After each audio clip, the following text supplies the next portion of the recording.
Welcome back to Madam Crossing New Horizons. I'm dear darling, and shall we see what's going on our lovely island of Fawnhallow today, where we'll be relaxing as per usual. I nearly started what happened to my accent? Nearly started recording while I was still playing music, and then it literally was just about 5 seconds before I was like, oh, wait a minute. Probably shouldn't be playing music while also recording, but anywho. Yeah, we'll be having a D&D session today. I sort of kinda know what is going to happen, sort of.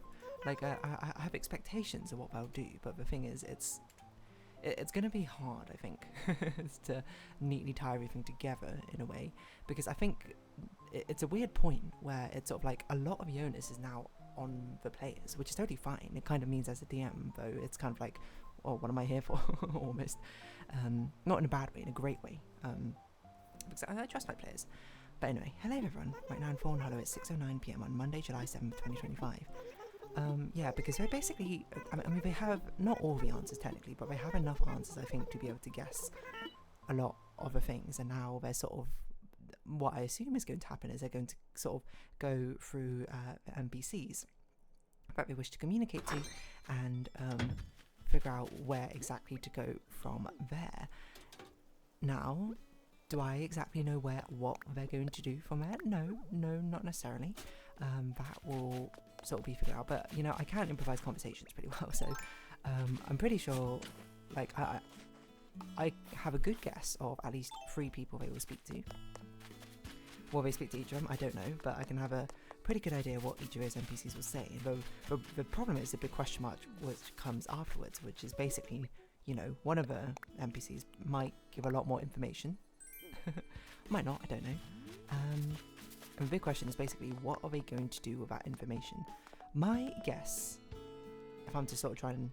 Well, I don't want to guess too much, because I don't want to influence what my players might end up doing, to be fair. That seems... I was going to say in poor form. It's not really poor form, but it is not, you know, like, fair to them, right? But I would guess that what they might end up doing is that they might, well, have these conversations, and then they might basically be like, alright squad, assemble time, let's go, essentially, with whatever comes next. Which is totally fair. Like, if they do it, if they can provide it in a compelling way for each person, then I think that's more than fair enough. But, other than that, I'm not really sure. Anyway, so that's D&D. What should we talk about otherwise? Sorry. This is my laptop making noise. I could talk a tiny bit about Uma Musume. I have started playing it. Like, I played it a little bit. And I won't be 100% honest. I start playing it because Northern 9 started playing it? Yes. 100%. Like, my relationship with it is, like, I knew that, like, it was a pretty good sort of, like, idle, like a management racing roguelike sort of game, but I was like, oh, I already play Shiny Colors, you know, and, you know, I played some others. I played Shiny Song, I played Gakumas, but, you know, Shiny Song, Gakumas didn't really grip me that much. Gakumas was kind of okay, but then that was that.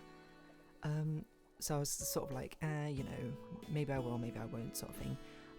But then, you know, I watched Northern Lion play it a bit, and honestly, Uma Musume, even though mechanically, I mean, it is kind of different, but, like, all these games end up boiling down to, there's this one meta strategy that you do, and then that's kind of it. I think its presentation is kind of what sells it. Sorry, just moving something across my tables. Its presentation is really what sells it. Because it's got this very sort of hype feeling. Like, I'm not going to condone necessarily, like, gambling, horse racing, and being, like, something which you should get into. But the way they sell it, it basically demonstrates itself as, like, a sports anime, which honestly, sports anime are probably some of the hypest moments that you can get in anime terms. So I have started playing it a bit. I will say my experience makes it a lot easier to know. I will say it's one of the easiest rerolling games I've ever seen. Maybe not very easy, I guess Shiny Colors technically is slightly easier, but Uma Musume has basically a built-in reroll. You play the tutorial once, and then from then on you can just delete the user data, and it takes a minute essentially to reroll. So I was a bit late to the party, so I didn't get to reroll on the guaranteed SSR ban or whatever. But I still rewatched it. I got double S Apple, and very luckily it was that one plus I can't even remember what the card is called. But yeah, how many have I won career mode? Yes, I've won it 4 times now. I think 5 times maybe. I've done all quite a few of the missions. I haven't done all the event stuff, but I have limit broken the event card twice, I think, at this point. Is this a game I would recommend my friends to get into? I think, at least accessibility wise, they can try it if they want, but I can't imagine any of them playing this long term, to be honest. For a variety of different reasons, it feels like some I don't think will be that interested in the anime, like aesthetic and the vibes and that sort of thing, and I don't think some will be interested in the actual gameplay. I think some will be get frustrated by the gacha element. It's all sorts of different sort of things. I don't even know if I'll play it for that long, but I'm having a fun time playing it now at the moment, so until power creep becomes out of control, then maybe we'll see. Although it's a very weird thing in a gacha game where essentially, as I understand it, there's this one card called like Black Kitane something something, which is one of the strongest cards in existence, mainly because it got released and then it was meta relevant for basically the next 2 years, and because obviously the EN version is like 4 years behind the JP version, people know about what's coming up. So basically what I'm just doing is I'm just saving my currency up for this card, and that will probably be the decide on how much staying power this game has for me, or how hard that card carries, you know. I'm not looking to compete in the top echelons or ranked or anything, but I am looking to at least have an enjoyable enough time. So I also think it helps that I have some maybe favourite characters, but I don't know the characters well enough. If anything, I would say this kind of feels like a replacement for Starlight Stage for me. It's just like a whole really, really high amount of ensemble cast, each with like fulfilling some sort of trope here and there, which is kind of like what Starlight Stage is, just with different gameplay. So we'll see. I don't know. Shrug. Anyway, what should we talk about today? Good question. I don't know. We spoke about nothing for about 7 minutes. I had the longest stream I ever did, I think, yesterday. So long, in fact, that I didn't even end up recording any animal well yesterday. So I don't have any animal well videos recorded. So tomorrow might be another Crab's Treasure, and then I can record an animal well for Wednesday. But we'll see. After tonight, after D&D, depending on when it finishes, if I've got enough time.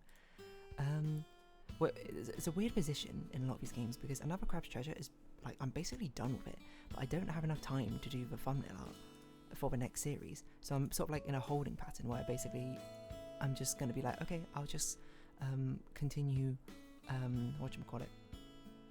doing more and more stuff in it until I have enough time to bridge that gap to do the next thumbnail art, essentially. It's a very weird situation to be in. I don't even know necessarily which game I'm going to play next. I have a lot of options, and I'm very undecided which one will come next.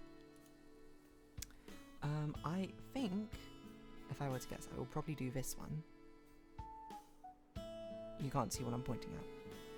It's going to be, I think, either of these two. This was, by the way, I sorted out my Steam library to split my waiting lists into 4. So I've got story, puzzle, and mechanical. Turns out mechanical games are one I have least of, but I also think they take the longest to beat, which is why it feels like I have the most of them.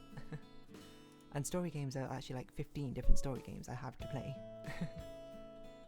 But I didn't really realise that, I suppose. I know which story game is going to be next. It's going to be that one. And the puzzle game, I'm pretty sure I know which one's going to be next. It's down to sort of, I don't know, there's a long short list of puzzle games that I want to play through.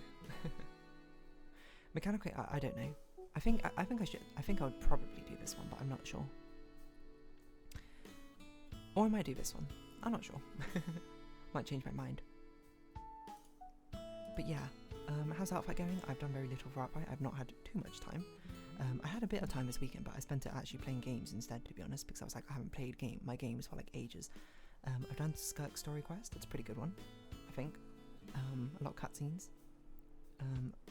I've done a bit more of a Zenless and Zeri Story Quest, the main story quest, and haven't finished it yet, but we're getting there. Honkai Star Rail, I have not even started the Archon Quest yet, or the Trailblazer continuance yet, but that's one I'm most excited for because I love the Honkai Star Rail story so far. But I've got a long time to do it, so I'm not in a rush. It just means I miss out on all the early discussions and things. what else to talk about, to be honest? I don't know. It's sort of just like I'm playing catch up with everything, which is fine. That's just kind of how it goes. But yeah, the stream, the stream being as long as it was yesterday was both great and also kind of like, oh, kind of threw a spanner into a lot of my works, because after the stream I was going to record the things I needed to, but then I was like, oh, I don't have as much time as I thought to record. I managed to get at least Animal Well recorded, not Animal Well, sorry, Another Crab's Treasure, and then and I was like, okay, well, Animal Well. And I did Another Crab's Treasure because I still had energy. Animal Well is something which I can at least record with low energy, and it's okay. I'm getting to the end of Animal Well though, so I don't know what I'm going to do if I reach the end of that, because that one's harder to do things. I guess I can go achievement hunting, because I'm pretty close. I don't know what achievements I'm missing. Okay. These achievements I can certainly probably do. The two I'm missing just seem like interactions rather than anything. So yeah, I guess maybe I should have a look. What series could I go back to if I needed to?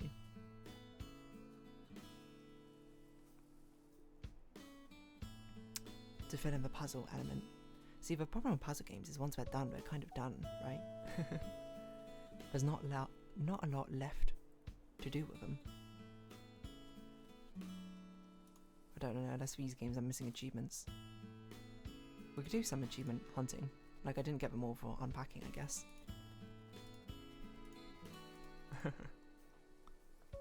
Who knows? But yeah, I'm very much playing catch up at the moment. Like, I haven't even played the Wuthering Wave story for ages.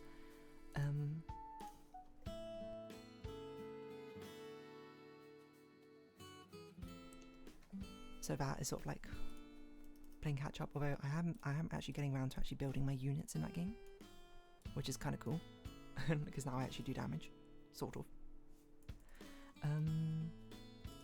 Yeah, what else? I don't know. It's playing catch up. Catching up on series? Not really. I'm a bit behind on the Dropout series. I haven't watched the newest part of him. Apart from that, I've seen most of the other things. There's only Game Changer, which is super important to me to keep up on, because that's the one I really like.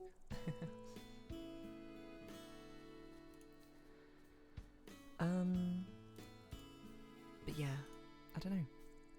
I just need more hours in a day to do this and to draw and all this stuff. So hopefully, D&D today, and then I don't think I'll play games. I'll probably try and finish this drawing I've done. It's very close to being finished, so I can actually get started with Art Fight. I don't know what I'm going to do as my next ones. I have like a short list, but like when I was actually going around to drawing them, I was like, I'm not sure what to do with each of these. Like some of these I have ideas for, but it might be a little bit difficult. This one could be a fun one. Let's see if other people have attacked him yet. Sometimes a bit of a slow start. I don't know if I'm going to do as many attacks as I did. I don't know how I did so many attacks last year. 1, 2, 3, 4, 5, 6, 7, 8. I did 8, and a lot of them quite, like, involved attacks. I would like to do more than 4, which I did the year before that. 1, 2, 3, 4, 5, 6. I think, you know, aiming for 12 seems a bit high. Aiming for a solid 8, I think, is good. It's just difficult. It certainly is a lot harder as well when I'm playing catch up with these games. I tried doing it while doing the Genshin quest. I tried drawing and doing Genshin quest at the same time. It didn't really work. I think maybe it would work in this Honkai Star Rail quest, because a lot of that is sort of just like cutscenes, and it being turn-based means I don't actually have to play it actively as much. But the puzzle elements will probably be difficult. We'll have to see. That's why I want to like split my consciousness into multiple people to engage with multiple things at once. Play my games, do my drawing, record my videos all at the same time. Be wondrous. Alas. On that note, I think I'll just round this episode up here. I don't really have much to talk about, to be honest. Which is deficit, I think, of recording before the D&D session. But I don't think this one's going to be a crazy one. I think we've had a lot of big revelations so far. I think this one's going to be like a planning one, quote, quote. So we'll see. Anyway, if you have been watching, thank you very much. It's been Animal Crossing New Horizons. I've been Dear Darling. Likes, comments, subscription, shares, greatly appreciated. Socials, Discord down below. Hope to see you again, but for now it's our farewell. So until next time, bye bye for now.